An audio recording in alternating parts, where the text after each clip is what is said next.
नमस्कार, स्वागत है आप सभी का। आपके साथ मैं हूं पुनीत और आप देख रहे हैं 5 की आंच। छत्तीसगढ़ में बिरनपुर की घटना पर सियासी घमासान जारी है। पुलिस ने हेट स्पीच के आरोप में बीजेपी नेताओं को नोटिस जारी किया है। इस पर राजनीति शुरू हो गई है। हेट स्पीच पर सियासी पिच तैयार है।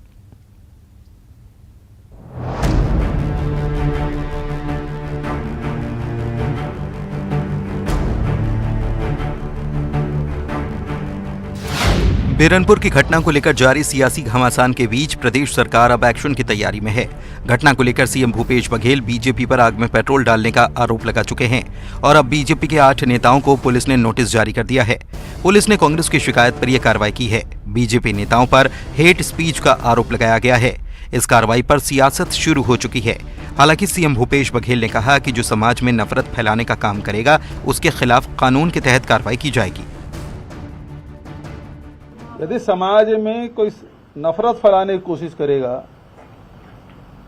समाज को उत्तेजित करने के लिए षड्यंत्र करेगा, उसके खिलाफ कार्रवाई होगी। जो कानून में प्रावधान उसके हिसाब से कार्रवाई अलग से किया नहीं जा रहा। बीजेपी इस कार्रवाई पर सवाल उठाते हुए प्रदेश सरकार पर आरोप लगा रही है। पुलिस के नोटिस पर बीजेपी नेता केदार गुप्ता ने कहा कि प्रशासन पर दबाव है कि उन्हें नोटिस भेजें। केदार गुप्ता ने कहा कि बीजेपी कांग्रेस से डरने वाली नहीं है, पार्टी इसका जवाब देगी। देखिए, सैया भय कोतवाल अब डर काहे का। कांग्रेस की सरकार है, पुलिस भी कांग्रेस की है। कांग्रेसियों ने ही रिपोर्ट की है हेट स्पीच के लिए और निश्चित रूप से प्रशासन, पुलिस प्रशासन पर दबाव है, उन्होंने नोटिस भेजा है। भाजपा इससे घबराने वाली नहीं है। हम इसका जवाब देंगे और हाहाकार भी नहीं मचाएंगे कि नोटिस दे दिया, नोटिस दे दिया। अरे जनता जान रही है कांग्रेस तुष्टीकरण की राजनीति में चलती है। बीजेपी के इन आरोपों पर कांग्रेस ने पलटवार किया। प्रदेश के खाद्य मंत्री अमरजीत भगत ने कहा कि प्रशासन ने घटना पर कार्रवाई की है और ऐसे में अगर शांति भंग करने का प्रयास किया जाए तो ये ठीक नहीं है।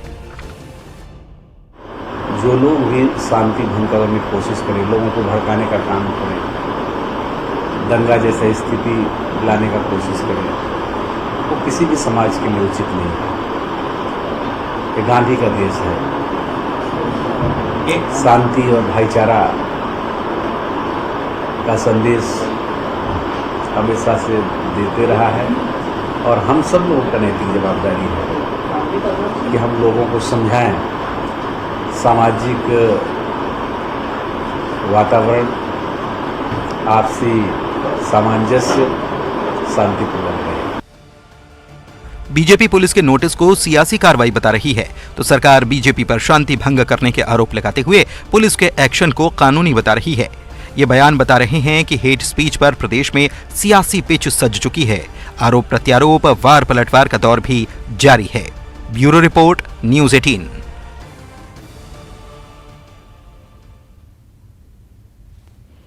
तो हेट स्पीच पर सियासी पिच पूरी तरह से सज चुकी है। बीजेपी कांग्रेस दोनों आमने सामने इस मामले पर हैं, लेकिन बीजेपी की तरफ से ये कह दिया गया है कि हम इस पर हो हल्ला नहीं मचाने वाले। ये केदार गुप्ता की तरफ से कहा गया और केदार गुप्ता साहब आज हमारे साथ खास मेहमान के तौर पर भी जुड़े हुए हैं। केदार जी, आपका स्वागत है। और अमित श्रीवास्तव, कांग्रेस के प्रवक्ता, भी हमारे साथ जुड़े हुए हैं, उनका भी बहुत बहुत स्वागत है। तो करते हैं चर्चा की शुरुआत। और सबसे पहले अमित श्रीवास्तव जी, मैं आप ही के पास आता हूँ। सैया भय कोतवाल तो डर काहेगा। कांग्रेसियों ने शिकायत की है हेट स्पीच की, बीजेपी नहीं कह रहा हूँ, ये तो केदार जी जो साथ में बैठे हुए वही कह रहे हैं।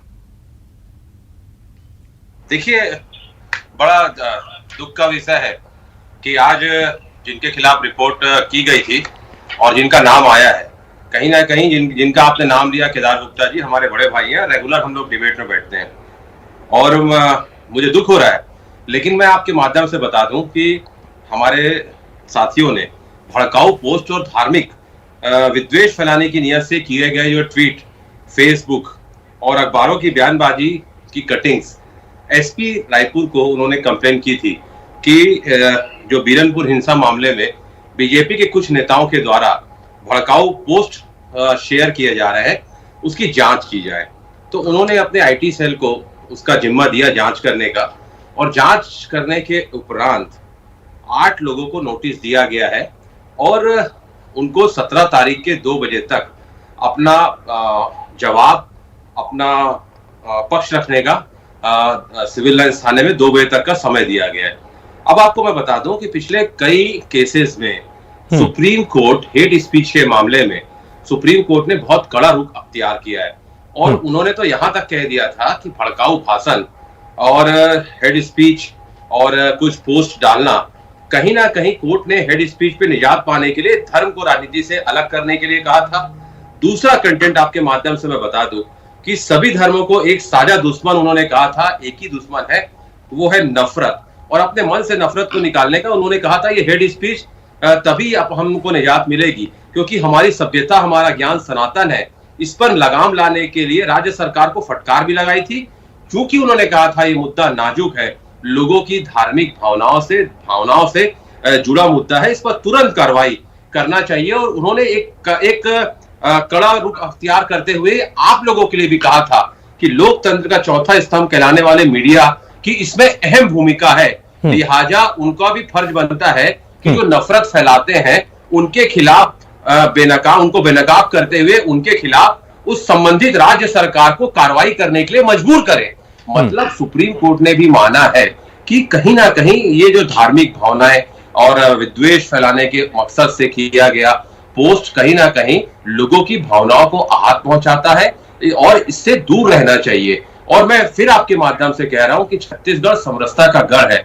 छत्तीसगढ़ में हम लोग वासुदेव कुटुंब को मानने वाले लोग हैं। छत्तीसगढ़ गंगा जमुना तहजीब को मानने वाला राज्य है। मैंने पहले ही कहा कि मुझे बड़ा दुख है कि मैं अपने बड़े भाई केदार गुप्ता जी के साथ आज इस टॉपिक पे डिबेट कर रहा हूं जिसमें उनका भी नाम है। तो फिर दुख किस बात का, जब उनसे सवाल जवाब हो रहे हैं, दुख किस बात का? क्योंकि आरोप तो आप ही लोगों ने लगाए हैं। केदार जी, ऐसी नौबत क्यों आन पड़ी? क्योंकि मुख्यमंत्री की तरफ से ये कहा गया कि एक बार भी बिरनपुर मामले में एक बार भी बीजेपी की तरफ से शांति की अपील की गई क्या? निश्चित रूप से की गई, और मैं आज भी कहता हूं छत्तीसगढ़ शांति का टापू रहा है। और पता नहीं पिछले 4-4.5 वर्षों से बार बार ऐसी घटनाएं क्यों हो रही है। मैं आज आपके चैनल के माध्यम से दर्शकों को कहता हूं कि भारतीय जनता पार्टी भाईचारे के साथ, सरलता, सहजता, समरसता के साथ छत्तीसगढ़ में जीवन यापन हो, इस बात की पैरोकार है। 15 वर्ष डॉक्टर रमन सिंह की सरकार रही, कहीं पर ऐसी कोई घटना नहीं हुई। और जहाँ तक हेट स्पीच का सवाल है, तो हम लोगों के ट्वीट में कहीं भी किसी भी धार्मिक भावना को भड़काने का कोई भी शब्द उपयोग नहीं किया गया है। और जो घटनाएं घटी है उस पर संज्ञान लेते हुए और बंद हो रहा है विश्व हिंदू परिषद द्वारा, इसका हमने उसमें ऐलान किया है। मैं फिर से कह दूं, भारतीय जनता पार्टी हिंदू, मुसलमान, ईसाई, ये सब लोगों को अपना साथी मानती है। सबका साथ, सबका विकास हमारी अवधारणा है, उसको लेकर हम चलते हैं। परंतु अगर इस प्रकार की कोई बात आती है तो मैं कहता हूं हिंदू सरल है, सहज है, और नोटिस का जवाब हमारे द्वारा दिया जाएगा। पार्टी इसकी तैयारी कर रही है और इसके साथ हमने भी कुछ पोस्ट उनकी निकाली है और उनके नेताओं ने जो समय समय पर ऐसे बयान दिए हैं जो हेट स्पीच में आते हैं, परंतु क्योंकि राजनीतिक सरोकार है और उसके बचना चाहिए व्यक्तिगत आरोपों से। और अब जब ये शुरू हुआ है तो दूर तक जाएगा। भारतीय जनता पार्टी भी उनके नेताओं की हेट मतलब स्पीच जैसे को निकाल रही तैसाक है। वाली राजनीति पर बीजेपी आ चुकी है, ये आपका कहना है। लेकिन इसको आप ऐसा क्यों कहते हैं कि सैया भाई कोतवाल या सरकार कांग्रेस की है, पुलिस भी कांग्रेस की है? भाई आपने कहा कि हमने ऐसा कुछ भी नहीं लिखा जो आपत्तिजनक हो या हेट स्पीच में आता हो। एक सामान्य रूप से कानूनी कार्रवाई के तहत अगर शिकायत कहीं हुई और आपसे सवाल किया गया कि आप इस पर अपनी सफाई दीजिए, तो आप सफाई देंगे। लेकिन इसको क्यों आप कांग्रेस की तरफ से जानबूझकर की गई या परेशान करने वाली कार्रवाई बता रहे हैं? हमारा कहना यह है कि जब बृहस्पति सिंह जी माननीय विधायक किसी बैंक के कर्मचारियों को घूसा लात मारते हैं, घूसा मारते हैं, झापड़ मारते हैं, और वो आईजी के पास कंप्लेंट करते हैं, उनकी रिपोर्ट नहीं होती। दूसरे दिन माननीय मुख्यमंत्री जी, जो हम सबके मुख्यमंत्री हैं, निश्चित रूप से लोकतंत्र में मुख्यमंत्री का पद उन्हें मिला है, वो कहते हैं आपसी भाईचारा, इसे आपस में निपटा लें। और दूसरे दिन बृहस्पति सिंह जी कहते हैं मैंने जो किया है वो सही है और आगे ऐसे करना चाहिए। आबकारी मंत्री कहते हैं नौजवानों को कि अगर प्रदेश को सुधारना है तो कलेक्टर और एसपी का कॉलर पकड़ें। शकुंतला जी तहसीलदार एसडीएम के कार्यालय में जाकर, अधिकारियों के कार्यालय में, ठीक है वो एसडीएम तहसीलदार जो हूं, उनको कहती है मैं तुम्हारा 2 घंटे 3 घंटे में ट्रांसफर करा दूंगी, ये काम करो। तो मेरा ऐसा मानना है कि ये सब सारी चीजें हो रही है तो क्या ये हेट स्पीच में नहीं आती? आप करें भाजपा के नेता तो लव, दूसरा करे तो जिहाद, ये क्या है? मतलब मेरा कहना है कि अगर आप सामाजिक सौहार्द को बनाए रखना चाहते हैं और उसकी आप चिंता करते हैं तो उसके हिसाब से शासन प्रशासन को काम करना चाहिए। मैं समझता हूं उस क्षेत्र में वहां के लोगों ने बारंबार लिखकर पत्र दिया है पुलिस अधिकारियों को, पुलिस प्रशासन को, कि यहाँ इस प्रकार की घटनाएं हो रही है, संज्ञान में लेना चाहिए। मैं ये नहीं कहता कि किसी को कानून अपने हाथ में लेना चाहिए जैसे बृहस्पति सिंह जी ने लिया। मेरा मानना है अगर कोई चीज संज्ञान में पुलिस प्रशासन के आती है तो उस पर कार्रवाई होनी चाहिए थी। अगर वो समय रहते उस क्षेत्र में कार्रवाई होती तो ये स्थिति पैदा नहीं होती। अमित जी,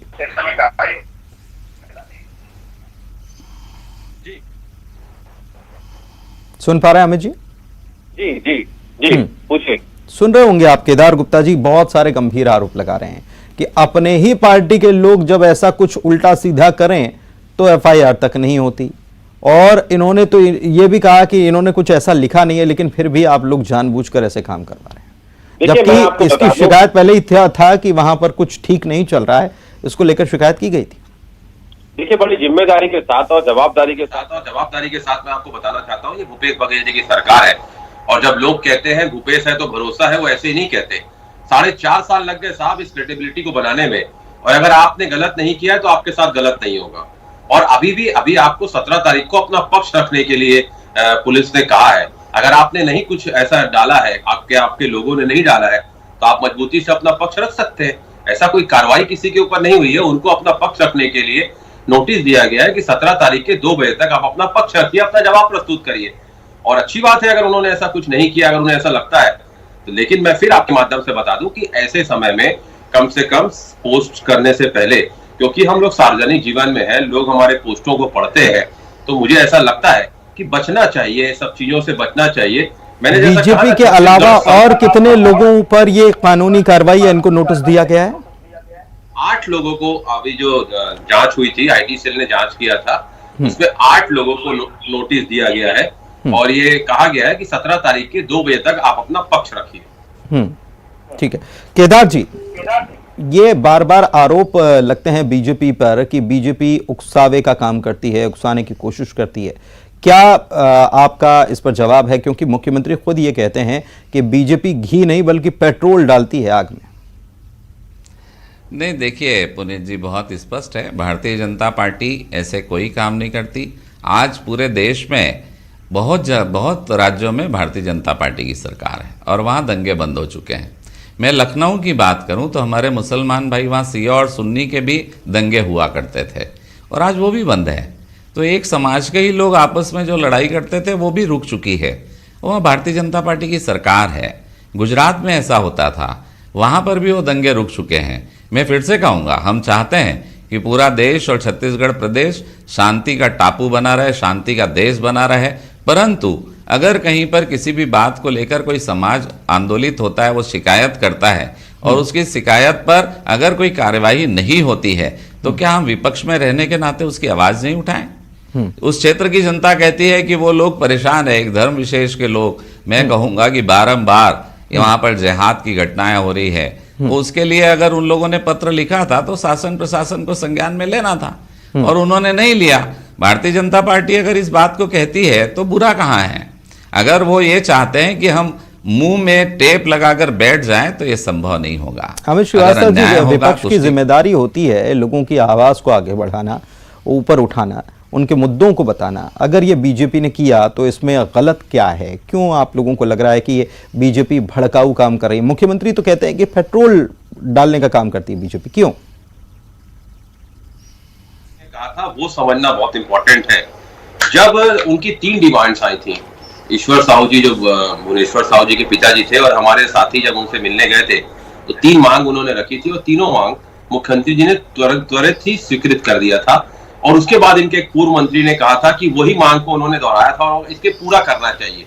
तो मुख्यमंत्री जी ने कहा मुझे उससे ज्ञान नहीं है, लगता है मैंने तो कल ही इस मांग को स्वीकृत कर दिया था। तो क्या बीजेपी के लोग आग में घी डालने का काम करते हैं? जो मांग स्वीकृत हो गई है उसे आज दूसरे दिन कह रहे हैं, तो क्या उन्हें ज्ञान नहीं है क्या? तो ये परिप्रेक्ष्य को समझना पड़ेगा कि मुख्यमंत्री जी ने किस समय में किस परिप्रेक्ष्य में उसे कहा था।